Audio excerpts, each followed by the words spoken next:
Okay. I was born in North Battleford, Saskatchewan on September 9th, 1935. I had an older brother, Hugh. Then I was the next oldest girl in a row of 6 girls, followed by another brother, Daniel, who still lives on the family farm in Saskatchewan. My dad's side of the family were very musical. One of my fondest memories was being at my grandparents' house and crawling behind the couch as I listened to my grandpa play the guitar and my aunts and uncles play all the other instruments. I would fall asleep listening to their music and grew up really loving music. Uncle Roy played the violin, Uncle Bill the guitar, and Aunt Winifred played the violin and the piano, and that was always great. My dad was a grain farmer. Things were hard in what they called the dirty 30s. And when I was still very young, my dad rode the freights out to BC looking for work.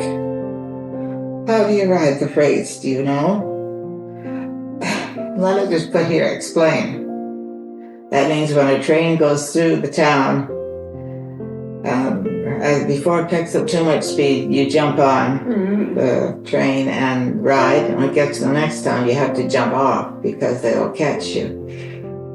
And then you run around the town while the train goes through the town, and then you jump on again. And I wrote here, Uncle Bud once had a half a pail of water when they saw the train coming, and he ran for the train. By the time he got on the train, the pail was empty and he was pretty wet. However, Dad came home again. That was after riding the freights out to BC, and decided to give farming another try. He succeeded. My mother was a great cook and a talented seamstress. She could sew anything, and she taught all us girls how to sew. We also had a big garden, and therefore we had to do a lot of weeding and canning. Our potato patch was as big as the churchyard, and we had enough potatoes to last all winter. Us girls also had to learn to help Dad and could drive everything that had wheels, and from an engine farm tractor to a combine. Somehow it was more fun to help Dad outside than to do the tedious jobs of cleaning and cooking. My mother was a meticulous housekeeper. So if we had been working on the fields, we had to shower outside before coming in the house. My dad built his shower in the trees about the size of an outhouse, where you got a pail of water, hoisted it up, and showered under it. Sometimes the water was cold, and of course there was very little room to dress. So we had an extra dressing room beside it. We lived about 9 miles from North Battleford in a district called Metropole School. In the area surrounding a town or city, the municipality was divided into school districts, with each having a country school. These schools often had sports tournaments with each other or other contests. That was always fun. Although I was pretty shy, I would do well in poetry reciting contests, and also liked writing, acting, and drawing. God gave me a gift to draw and paint, and at university my major was art. Going back to when I was small, we lived in a little house with 1 room downstairs and 1 room upstairs. It was square and not much bigger than most bedrooms today. We had a lean-to built on the side, which was our kitchen and porch. The room upstairs had 2 double beds in it and a crib at the top of the stairs. My parents slept in one bed, and 3 or 4 of us slept crosswise in the other bed. It was very small. My dad was in the process of enlarging it when my Uncle Roy decided to sell our farm and move to Chilliwack, or his farm rather. My dad bought Uncle Roy's farm, which had a bigger house, and we moved to it. My dad also was good at sports. He was a left-handed baseball pitcher. He taught us all to play ball, and he built a ball diamond in one corner of the quarter section that we lived on. The school district also used it for games. At one time, 5 of us sisters played on one team. We were the Metropole Micmacs and later became the Metropole Flying Saucers. I was our catcher until my knees got bad. Then I moved to first base. We played at tournaments all summer during high school and whenever possible after some of us were away at university. My dad was an amazing skater. When I was very small, he tried out for the NHL team. He made the team, but since we had no phone, he didn't get the message until spring. That was funny. We had wondered how our lives would have been different if he had got that message. We had a skating rink in our backyard, so we all learned to skate. I played on a ladies' hockey team the year I went to Teachers College. Back to school days, our school was a pretty wild place. I remember one boy chasing another with an axe at noon hour. We had 3.5 miles to go to school. We went with a 1-horse buggy in summertime and a cutter in the winter. The cutter was like a little igloo on skids with an outside seat on the back of it for the driver. If the temperature was colder than -20, we didn't have to go to school. My mother would heat up bricks, wrap them in brown paper to keep our hands and feet warm. But coming home, we didn't have them, so it would be very cold. We could get chilblains from getting our hands and feet so cold. They would be very itchy. In the winter, the roads became impassable, for cars, so we would have to go to North Badwood with a sleigh pulled by 2 horses. Dad also had a caboose, like a little small closed-in camper on a sleigh. It had a little heater in it and windows on the sides. It was a real treat to go to town with Dad that way. Needless to say, these trips were few and far between. When my Uncle George came to see us, he had bells on his horses, and it was fun to listen for him coming. When the roads were closed, people would go through the fields whenever it was possible. The people who lived near our school had a big slough on their property. The district would gather there for skating times once a week. We would go across the fields on winter nights to skate there. We would go in our little cutter. It was fun howling to the coyotes as we went. I was never afraid. There would be a big bonfire at where they skated and a little cabin to put our skates on in. What a different world. We children would go alone often with no fear of strangers. The men in our district also built a hockey rink with lights and boards and a cabin to put our skates on in. We're just across the road from the school. The district would do that too. Other districts would do that too. My dad taught us to read at home before we started school. When I started school, the teacher wanted to put me in grade 3, but Dad said no, as my brother was in grade 3. So they put me in grade 2. So I started school in grade 2. And there was no kindergarten in those days. There were problems in our school with bullying and fairness. So I decided in grade 6 that I would be a teacher and that I would treat all the children fairly. So that became the call on my life. I took grade 9 and 10 at home by correspondence and then attended the convent of the Child Jesus for grade 11 and 12. I started out boarding at the convent. The convent was a 3-story building with our sleeping rooms on the top floor. We each had a cubicle with a single bed in it and a small dresser. At the end of the large room was the bathroom with a row of sinks. One of the nuns or sisters would sit in the middle of the large room to keep order as we got ready for bed. We were to be quiet, but she couldn't see into the bathroom area. There was a window at the end of this area, and we were able to climb through the window and onto the roof. So that's usually what happened while she sat there praying or something.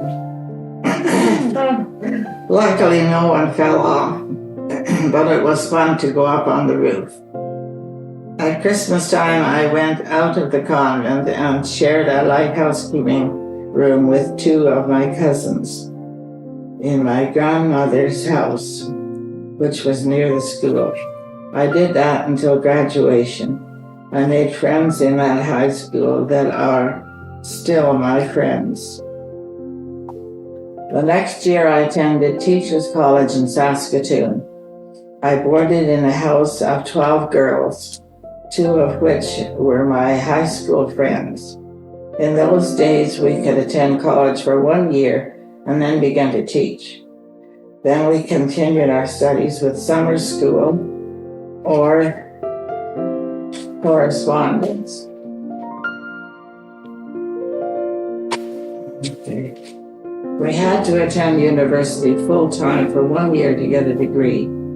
After the year of college, I was offered a teaching job in Oyama, BC. I turned it down because I thought that was in the sticks.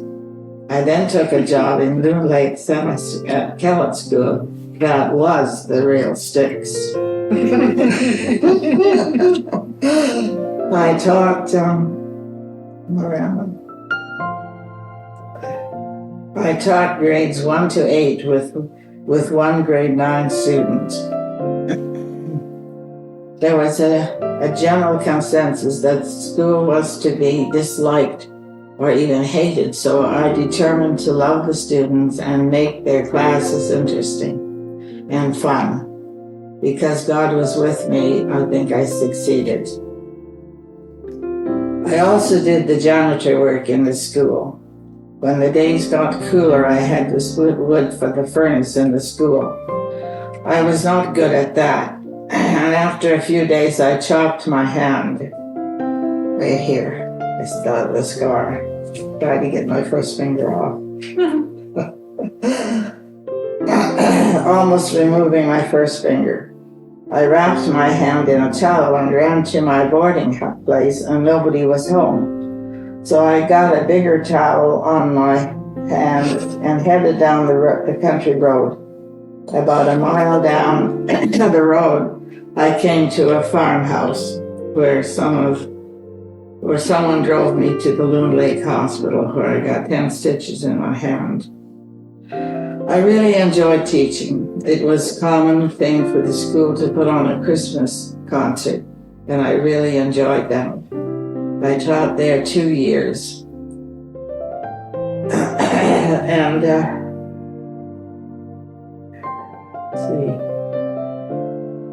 I just told the story here. I went out with a young man in the area that fall for a short time, and one of the outings with his brother and her girlfriend, we went stealing chickens. That's mean. We stole the chicken. How do you steal a chicken? You sneak into the farmyard and someone is designated to catch the chicken. And then we run for our car as hard as we can, because by then the dog has started to bark, as there usually is a dog, and the farmer is chasing the dog. So it's a race to get in the car and get away. After that, every time, in the morning, in the school, I would say, is there any news this morning? For a week or more, I was always afraid somebody would say, so-and-so's farm had a chicken stolen last night. So I was always scared. But nobody reported it.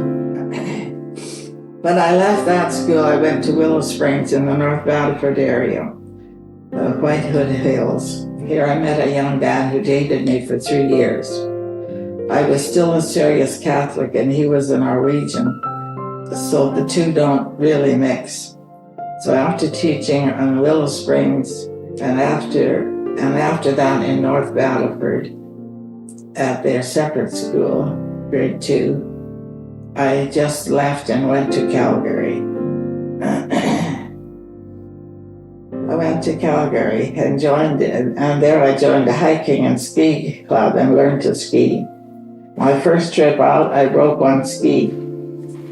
And second trip out, I built a ski pole at right angles. But luckily I was dated by an Austrian ski instructor, so I learned to ski quickly with a private ski instructor. Oh, also to the skiing, I bought a book on how to ski, and my head learned first, and that made it easy. And that was really important.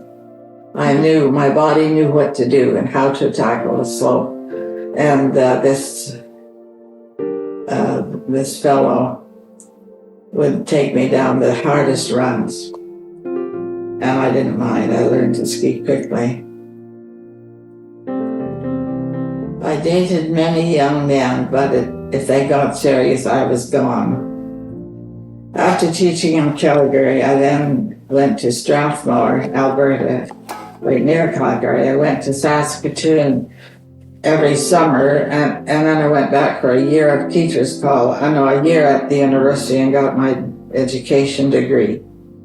I then came to Kelowna and taught at Raymer School, grade 5. Here I put on The Wizard of Oz with my class. The whole school was singing Somewhere Over the Rainbow. What fun. The children just acted out their lines. They outlived. They were great.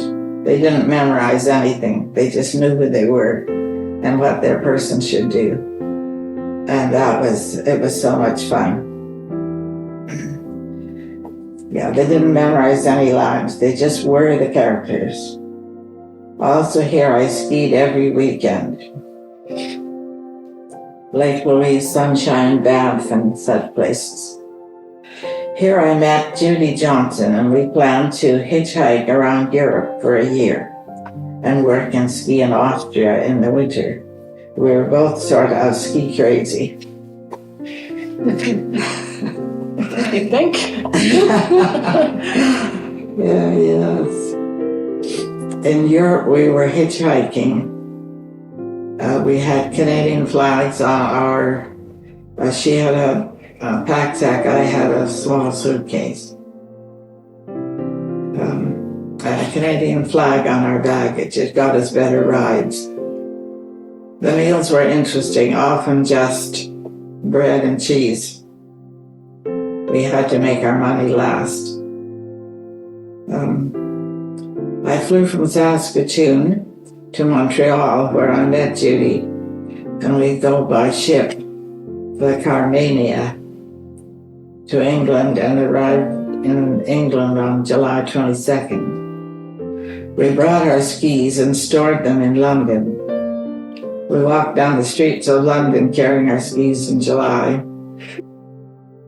I see, we took in all the plays and dramas for all the different countries and music. That makes more sense. We went to an opera and different things. Because we display our Canadian flag, we were loved and people wanted to blast us, because the Canadians are well loved in most of Europe. We were treated well wherever we went, often getting meals from families. In Kilkee, Ireland, I I went skin diving because the ocean current from the Gulf of Mexico comes up to the west coast of Ireland. The water is perfect for all tropical fish and wonderful fauna. It was fantastically beautiful. I purchased a snorkel and mask and carried it with me in hopes of other chances. I did snorkel in the Mediterranean, but it didn't compare. We met many wonderful people along our travels. They mostly wanted to show us the best of their country. In Scotland, we rode with a young man who sang to us. He could imitate Nat King Cole, Dean Martin, Elvis Presley.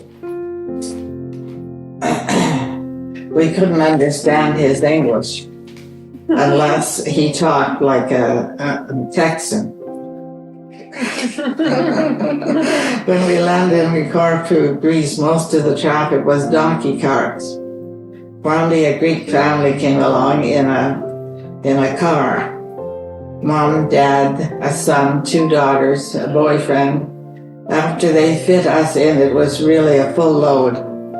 But they loved to sing, so we had a jolly ride. They took us all the way to Athens. After sightseeing a few days here, Judy is tired of traveling and finds a job teaching English to children in a Greek family. I am ready to leave, and met Vera here, who was going to Israel via Egypt. I agreed to join her, and we managed to get boat passage as deck passengers on the Mediterranean. We are given the passage with 3 minutes to get on the boat. We had to go up and see the captain of the ship and talk him into letting us ride on the deck. And when we came down to get on the ship, everybody on the ship was standing along the edge cheering us on because we had to get there so fast. And when we got on the end of the gangplank, it started to raise up already. And so they all knew who the Canadian girls were on the ship.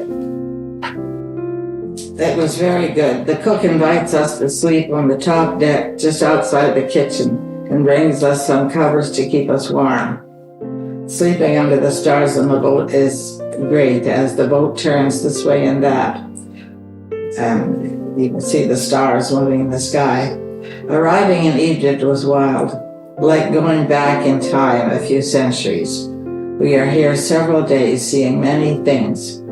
We ride camels and we see the pyramids, take a train down the Nile River to Luxor where we ride donkeys to see the Valley of the Kings. We return to Alexandria where we catch a boat past Cyprus to Beirut, Lebanon. Traveled through Damascus, Syria, through Jordan to Jerusalem, Israel. At that time, Jerusalem was divided with no man's land, where no one lived. You have to walk through that part. There were no roads at that time. We toured Israel and then got jobs in a date factory near the Sea of Galilee at Canaris. They told us the dates went by on a canvas and we had to look for, they said, blue dates, pick out the blue dates. We gathered that meant the bad dates, so there certainly were no blue dates. I am working there about 2 weeks when I hear from Judy and she wants to leave Greece. I tell her I will meet her in Thessalonica and on our way to Austria. I say goodbye to Vera and take aboard a boat from Haifa. I meet Jim Lamb and an Englishman on the way to England. He carries a guitar which he can't play, but the effect is good. He was a really nice guy. I must get off at Izmir, Turkey, but most of the hikers are going on to Istanbul. After seeing the sights in Izmir, I catch a bus to Istanbul as the Lord arranged me to meet Jim again to tour from there together. He was a good friend. We meet Marcel, who was a Dutchman who had run out of money and must share our food. We lived on bread, tomatoes, and cheese. Many hikers are able to sell their blood in Thessalonica and therefore carry on. So that's what Marcel did. From Thessalonica, I take the train by myself through Yugoslavia and Hungary to Austria and meet Judy in Vienna. I have not heard from or seen those hiking buddies again. While hiking from Turkey to Greece, the weather is wet. We ride in the back of a truck and get wet. Later we find shelter in a little box of a house. We had arrived there in a little bus. The driver wanted money, but no one had any. So we gathered together and sang, "We Shall Overcome."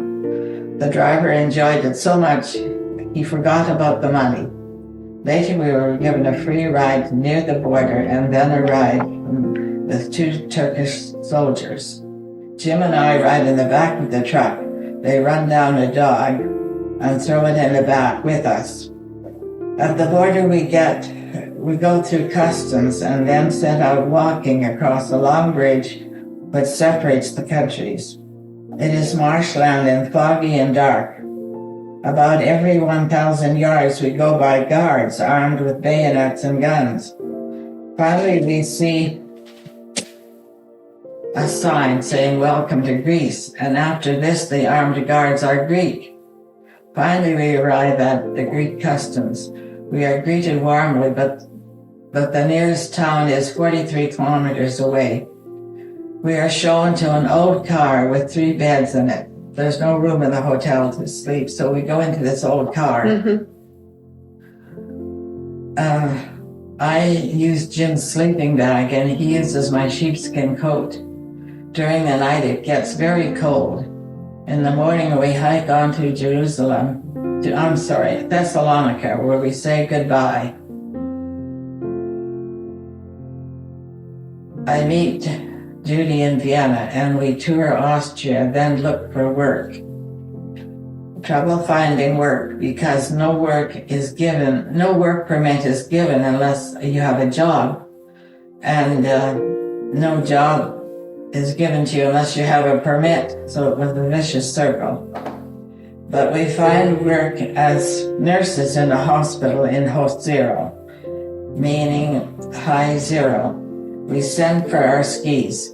I work on the men's floor and Judy works, and they are very good to me and give me lots of chocolate bars, which I save for our hiking and skiing weekends. Judy was on the women's floor and they were crowdy, so I lucked out there. No chocolate bars. No chocolate bars for Judy. Yeah. I had to share mine with hers, but we started eating chocolate bars for our lunch everywhere we went. Hoch Zero was on a mountainside, so we would ski down the road and catch a train from Zero to all the fabulous skiing places in Austria or Switzerland. Zero is near Innsbruck. While working in Hoch Zero, we studied German every evening. In the hospital, 2 people could speak English, the secretary and 1 doctor.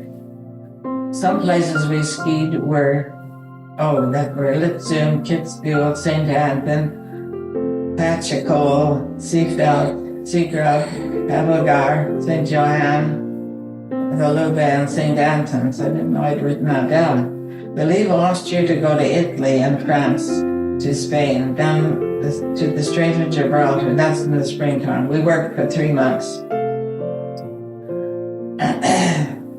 So then we went to Italy, France, Spain, through the Strait of Gibraltar to Morocco, and traveled south to Marrakesh. That's in Africa.